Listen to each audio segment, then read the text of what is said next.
کہ استغفار کرنا، اللہ تعالیٰ سے مغفرت طلب کرنا گناہوں کی بخشش کا ذریعہ ہے۔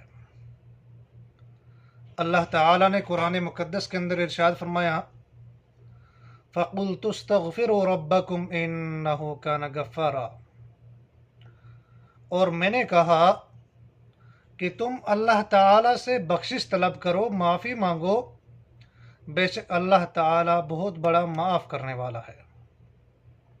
یہ پہلا فائدہ ہے کہ استغفار کی وجہ سے گناہوں کی بخشش ہو جاتی ہے۔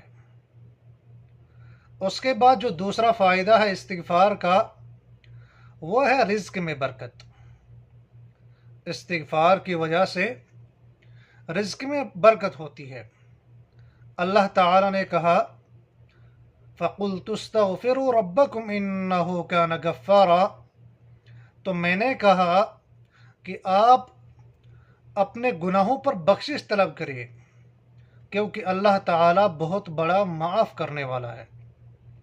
پھر اس کے بعد فرمایا، يُرْسِلِ السَّمَاءَ عَلَيْكُمْ مِدْرَارًا وَيُمْدِدْكُمْ بِأَمْوَالٍ وَبَنِينَ، پھر کیا ہوگا کہ وہ تم پر آسمان سے بارش نازل فرمائے گا اور تمہیں مال اور اولاد میں اضافہ کرے گا۔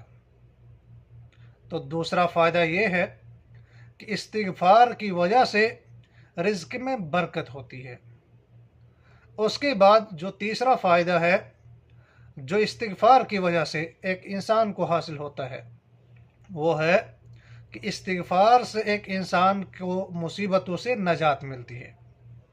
حدیث کے راوی حذیفہ بن یمان رضی اللہ تعالی عنہ ہے، وہ فرماتے ہیں رسول اللہ صلی اللہ علیہ وسلم نے ارشاد فرمایا، جو شخص کثرت سے استغفار کرتا ہے تو اللہ تعالیٰ اس کے لیے ہر تنگی سے نجات اور ہر غم سے خوشی عطا فرماتا ہے، اور اسے ایسی جگہ سے رزق دیتا ہے جہاں سے اس کا گمان بھی نہیں ہوتا ہے۔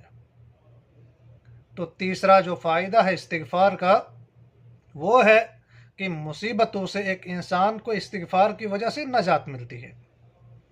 اس کے بعد جو چوتھا فائدہ ہے، وہ ہے استغفار کرنے کی وجہ سے، اللہ تعالیٰ سے معافی مانگنے کی وجہ سے، بخشش طلب کرنے کی وجہ سے اللہ تعالیٰ باران رحمت کا نزول فرماتا ہے۔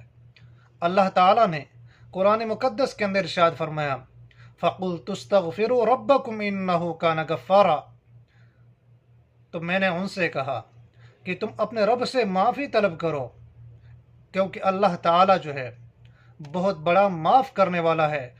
یرسل السماء علیکم مدرارا، وہ تم پر پھر موسلا دھار بارش نازل فرمائے گا۔